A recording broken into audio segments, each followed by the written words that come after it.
মননন্দিত মুফাসসির যিনি হচ্ছেন মুফতি আমির হামজা, তিনি একটা বক্তব্য একটা মাহফিলে বক্তৃতা গিয়ে হট করে এইভাবে বক্তৃতা দিয়েছেন, মুখ ফসকে কথাটা বলেছেন যে আল্লাহ তাআলা যদি কিয়ামতের দিন জান্নাত দেওয়া শুরু করে তো বাংলাদেশের সাতক্ষীরা জেলা থেকেই আগে জান্নাত দেওয়া শুরু করবে।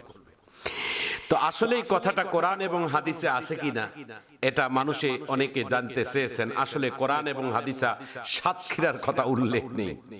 তিনি হয়তো ওই সময় মাহফিলে মন্তব্য করেছেন যে সাতক্ষীরার মানুষ একটু হলো ইমানের দিক থেকে মজবুত, এই কথাটাই বলেছেন, কিন্তু বক্তব্যটা এইভাবে হওয়াটা ঠিক নয়। সাতক্ষীরার থেকেই যে আল্লাহ তাআলা জান্নাত দেওয়া শুরু করবেন এটা কোনো কোরআন হাদিসের ব্যাখ্যা নয়। মুফতি আমির হামজা নিঃসন্দেহে একজন কোরআনের তাফসীর কারক, একজন ভালো সুমিষ্ট ভাষী একজন কোরআনের তাফসীর কারক।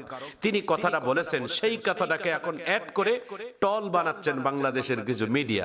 যেমন বাংলাদেশে গতকালকে একজন বাংলাদেশের জামাতের একজন এমপি মনোনীত, তিনি গাজী নজরুল ইসলাম ভাই একটা হোটেলের মধ্যে গিয়ে সেখানে গিয়ে একটা মেয়েকে নিয়ে একটা ঘটনা ঘটে গেছে, সেই ভিডিও সামাজিক যোগাযোগ মাধ্যমে ভাইরাল হয়ে গেছে। গাজী নজরুল ইসলাম তিনি সাক্ষাৎকারে তিনি বলেছেন আমার বৈধ স্ত্রী, ইনি আমার বিবাহিত স্ত্রী, এবং অন্য জনেরা বলতেছেন স্ত্রী নন, এটা অন্যায়ভাবে এবং এটা অবৈধভাবে এই কাজটা তিনি করেছেন। এটা এখন রাষ্ট্র, এটা এখন সমাজের দায়িত্ববান এবং প্রশাসনের লোকেরাই তারা প্রমাণিত করবে, এটা আমাদের প্রমাণিত নয়। গাজী নজরুল ইসলাম যদি অন্যায় করে থাকে, তার অন্যায়ের অনুতপ্ত যদি তওবা না করে, তাহলে আল্লাহ তাআলার কাছে তাকে সাজা পেতেই হবে, এটা মনে রাখবেন। কিন্তু আমরা আল্লাহ তাআলার কাছে এইটুকুই দোয়া করব, আল্লাহ তুমি তাদেরকে হেদায়েতের বুঝ দাও। হেদায়েতের বুঝ আল্লাহ তাআলা দিবেন, আর আল্লাহ তাআলা কাকে ক্ষমা করবেন আর কাকে ক্ষমা করবেন না এটা আমাদের বলা যাবে না। আমরা কাউকে বলতে পারবো না যে ইনি জাহান্নামী, ইনি জান্নাতি, ইনি জান্নাতি দল, ইনি জাহান্নামী দল, এই কথা বলার অধিকার আমাদের নেই। মহান আল্লাহ তাআলা জানেন কাকে ক্ষমা করবেন। একটি হাদিসের একটি ঘটনা আপনাদের কাছে, শিক্ষণীয় ঘটনা আমাদের কাছে খেয়াল পড়ে গেল, আমি কয়েক মিনিটের মধ্যে বলে দেই। বনী ইসরাইলের একজন গুনাহগার ব্যক্তি, তিনি ৯৯টি মানুষকে খুন করেছেন, হত্যা করেছেন। ৯৯টি হত্যা করার পর তার দিলটা আল্লাহ তাআলা পরিবর্তন করে দিতে চায়। তিনি ইহদিনাস সিরাতাল মুস্তাকিম পথে আল্লাহ তাকে দিতে চায়। আল্লাহর কাছে হেদায়েতের মালিক আল্লাহর হাতে। সেই লোকটি অনুতপ্ত হয়ে একজন অনেক আল্লাহ ওলির কাছে গেলেন, যা বলছেন, ওগো আল্লাহর ওলি, আপনি এই জামানার একজন বুজুর্গ মানুষ, আপনার কাছে আমি পরামর্শের জন্য আসছি, মহান আল্লাহ তাআলা আমাকে ক্ষমা করবেন কিনা। বলে তুমি কি পাপ করেছো? বলে আমি ৯৯টি মানুষকে হত্যা করেছি। তিনি তো অবাক হয়ে বলছেন, তুমি ৯৯টা হত্যা করার পর তুমি কিভাবে আশা করো আল্লাহ তোমাকে ক্ষমা করবে? তোমার ক্ষমা নেই। যারা মানুষকে হত্যা করে তার কোনো ক্ষমা নেই। এ কথা বলার সঙ্গে সঙ্গে ওই ব্যক্তিটা চিন্তা করলেন, যেহেতু আল্লাহ আমাকে ক্ষমা করবেন না, আমি নৈরাশ হয়ে গেলাম, তাহলে আমি তোমাকেও ছাড়বো না। তিনি সঙ্গে সঙ্গে ওই আল্লাহর ওলিটাকেও খুন করে ফেললেন। হয়ে গেল ১০০টা। মানে ১০০টা পূর্ণ হত্যা করার পর তিনি থামেননি। আল্লাহ যে তাকে হেদায়েত দিবেন এই জন্য তিনি থামেননি। তিনি আবারও অনুতপ্ত, অনুশোচনা শুরু হয়ে গেল তার অন্তরের ভিতরে। তিনি আরেকটি লোকের কাছে পরামর্শ চাইলেন যে আল্লাহ তাআলা আমাকে ক্ষমা করবেন কিনা। একজন ব্যক্তি পরামর্শ দিলেন যে অমুক এলাকায় একজন বড় আলেম আছে এবং তিনি একজন আল্লাহওয়ালা ব্যক্তি, তার কাছে যাও, সে তোমাকে সমাধান দিয়ে দিবে। চলে গেলেন সেই ব্যক্তিটা, যে ব্যক্তিটা ১০০ মানুষকে হত্যা করেছে, খুন করেছে, সেই ব্যক্তিটা একজন আলেমের কাছে গেছেন, হক্কানি আলেমের কাছে। যাইয়া তিনি বলছেন, ওগো আল্লাহর ওলি, ওগো আলেম, আমি কিন্তু ৯৯টা হত্যা করার পরও আমি তওবা করার জন্য একজন হক্কানি বুজুর্গর কাছে গিয়েছিলাম। ওই বুজুর্গ যখন বলছে আমার নাকি ক্ষমা নাই, আমি তাকেও হত্যা করে ফেলেছি। এখন বলেন, আমার ১০০টা পূর্ণ খুন করে ফেলেছি, আমি ১০০টা হত্যা করার পরও আমি আল্লাহর কাছে আমার আশা যে আল্লাহ আমাকে ক্ষমা করবেন কিনা, এইটুকু আমি জানার জন্য বা পরামর্শের জন্য আসলাম। আল্লাহর ওলি ডাক দিয়ে বলেন, তুমি ১০০টা কেন, ১০০০ খুন করার পরও যদি তুমি আল্লাহর কাছে আত্মসমর্পণ করো, আল্লাহ তোমাকে ক্ষমা করবে। তুমি আত্মসমর্পণ হয়ে করেছো, তুমি অনুশোচনা এসেছো, তোমাকে আল্লাহ তাআলা নিঃসন্দেহে ক্ষমা করবে। তুমি অমুক এলাকায় যাও, একটা ভালো এলাকায় যাও, সেই এলাকায় গিয়ে তুমি আল্লাহর কাছে তুমি ধ্যানে বসে আল্লাহ তাআলার কাছে তওবা করো, আল্লাহ তোমাকে নিঃসন্দেহ ক্ষমা করবে। কোরআনে আল্লাহ তাআলা বলেন, ইল্লা মান তাবা ওয়া আমানা ওয়া আমিলা আমালান সলিহা ফাউলাইকা ইউবাদদিলুল্লাহু সাইয়্যাতিহিম হাসানা। বান্দা যখন গুনাহ করার পরে অনুতপ্ত হয়ে অনুশোচনা করে আল্লাহ তাআলার কাছে ক্ষমা চাওয়ার জন্য আগ্রহ হয়, আল্লাহ তাআলার কাছে ওই ব্যক্তির গুনাহ তো মাফ করবে, তার পুণ্যগুলোকে গুনাহগুলোকে আল্লাহ তাআলা নেকিয়ে পরিণত করে দেবে। আল্লাহর বান্দা 100টা খুন করার পর যখন তার মাফ চাওয়ার জন্য তিনি যখন কদম আগালেন, কয়েক কদম আগানোর মধ্যেই আল্লাহ তাআলা আজরাইল পাঠিয়ে দিয়েছে তার জান কবজ করার জন্য। কিন্তু এখনো তওবা করেনি, তবে নিয়ত রেখেছে, সহি নিয়ত রেখেছে। বুখারী শরীফের প্রথম হাদিস, ইন্নামাল আমালু বিন্নিয়াত।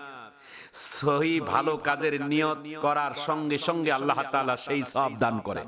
একজন ব্যক্তি যদি কোনো সহি নিয়ত করে, আল্লাহ আমি আগামী বছর পবিত্র হজের জন্য আমি নিয়ত করে ফেললাম, আমাকে তৌফিক দিলে আগামী বছর হজে যাব, কিন্তু ওই ব্যক্তিটা হজে যাওয়ার আগে যদি সে ইন্তেকাল করে মারা যায়, রাসূল সাল্লাল্লাহু আলাইহি ওয়াসাল্লামের এই বুখারী শরীফের প্রথম হাদিসের বর্ণনাকারী তিনি বলেছেন, ইন্নামাল আমালু বিন্নিয়াত। নিয়ত করার আগে, করার পরে যদি ওই ব্যক্তি হজ যাওয়ার আগে মারা যায়, তো কবরের মধ্যে কিয়ামতের আগ পর্যন্ত যতগুলো হজ হবে, হজ্জে মাবরুরের সওয়াব আল্লাহ তাআলা ওই ব্যক্তির আমলনামায় দান করবেন। কোন ব্যক্তি যদি রাত্রে ঈশার নামাজের পরে যদি ঘুমিয়ে যায় বিছনায় ঘুমিয়ে যাওয়ার আগে যদি নিয়ত করে যে আল্লাহ আমি যেন ফজরের নামাজটা জামাতের সহিত আদায় করতে পারি, রাসূল সাল্লাল্লাহু আলাইহি ওয়াসাল্লামের এই হাদিস প্রমাণিত হয়, ফজরের আজানের আগ পর্যন্ত দুইজন ফেরেশতা ওই ব্যক্তির আমলনামায় শুধু সারা রাত নেকি লেখে আর প্রতিযোগিতা করে কে বেশি নেকি লিখতে পারে। রাসূলুল্লাহর হাদিস, ইন্নামাল আমালু বিন্নিয়াত। সহি কাজের নিয়ত করে নাও, ভালো কাজের নিয়ত করে নাও, আল্লাহ তুমি আমাকে এই কাজটা করার তৌফিক দিও, এরকম সহি কাজের নিয়ত করে নাও। আল্লাহর বান্দা 100টি খুন করার পর তিনি তওবা করার জন্য অগ্রসর হয়ে গেছেন কয়েক কদম, গন্তব্য স্থানে পৌঁছেনি তার আগে তারা আজরাইল সামনে এসে হাজির হয়ে গেছে। আজরাইল জান কবজ করে ফেললেন, দেহ পড়ে আছে জমিনের মধ্যে। আল্লাহর দুই দল ফেরেশতা আসছেন তাকে নেওয়ার জন্য। জাহান্নামের ফেরেশতারা জাহান্নামী ব্যক্তিকে নেওয়ার জন্য আসছে, জান্নাতের ফেরেশতারা জান্নাত থেকে এসেছেন ব্যক্তিটাকে নেওয়ার জন্য। কিন্তু বড় আশ্চর্য ঘটনাটা হলো কি জানেন, ব্যক্তিটা জাহান্নামের ফেরেশতারা দাবি করলো যে এই লোক গুনাহগার, আমাকে দেন, আমরা তাকে জাহান্নামে নিয়ে যায় আযাব দেব। জান্নাতি ফেরেশতারা বলেন, না না, এত সহজ না, এই ব্যক্তিটা তো ভালো কাজ ভালো নিয়ত করে এসেছে, তওবা করার জন্য, খালেস তওবা করার জন্য ঘর থেকে বাহির হয়েছে, কিন্তু এই ব্যক্তিটাকে আমরা জান্নাতে নিয়ে যাব। জান্নাতীরা বলে জান্নাতে নিয়ে যাব, জাহান্নামীরা বলে জাহান্নামে নিয়ে যাব। দুই দলের মধ্যে এই গুনাহগার ব্যক্তিটাকে নিয়ে দ্বন্দ্ব চলছে। মাঝখানে আল্লাহ তাআলা জিবরাইল পাঠিয়ে দিয়ে সমাধান করার জন্য আল্লাহ সমাধান পাঠিয়েছেন। জিবরাইল মাঝখানে ফেরেশতাদের মাঝে এসে বলছে, এই জাহান্নামের ফেরেশতারা থামো, এই জান্নাতের ফেরেশতারা থামো, সুষ্ঠু সমাধান তোমরা চাও? বলে হ্যাঁ। বলে আমি সুষ্ঠু সমাধান নিয়ে আসছি। বলে কি? বলে এই ব্যক্তিটা যদি ঘর থেকে বাহির হয়ে ভালো কাজের নিয়ত করার জন্য বাহির হয়ে যদি বেশি দূর আসে, তাহলে জান্নাতীরা পাবে তাকে জান্নাতি হিসাবে, আর যদি তিনি অল্প আসে জাহান্নামের, অর্থাৎ ভালো কাজের মধ্যে যদি তিনি অল্প আসে, তাহলে জাহান্নামেরা নিয়ে যান। ফেরেশতারা বললেন ভালো কথা, তাহলে আমিন হিসেবে আপনি ফিতা ফেলান। সুবহানাল্লাহ।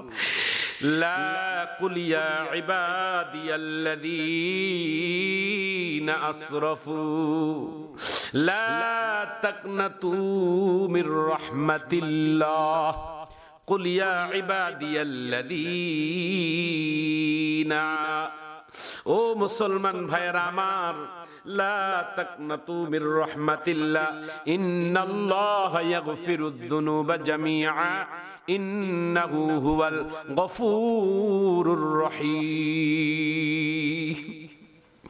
আল্লাহ তাআলা ডাক দিয়ে বলেন, এ ফেরেশতা, আমার জমিনটাকে আমার বান্দা যেখান থেকে আসছে একটু সরে যেতে বলো। তার মানে আমার বান্দা যে ভালো কাজের নিয়ত করেছে, এই ভালো কাজের নিয়তের কারণে আমার বান্দা হয়তো কয়েক কদম আসছে একটু ভালো কাজের জন্য, কিন্তু আমি আল্লাহ তাআলা খুশি হয়ে তার ভালো কাজের রাস্তাটাকে একটু দূরত্ব করে দিলাম, যাতে করে আমার বান্দাটা জান্নাতে যাওয়ার জন্য আল্লাহ সহজ করে দেয়।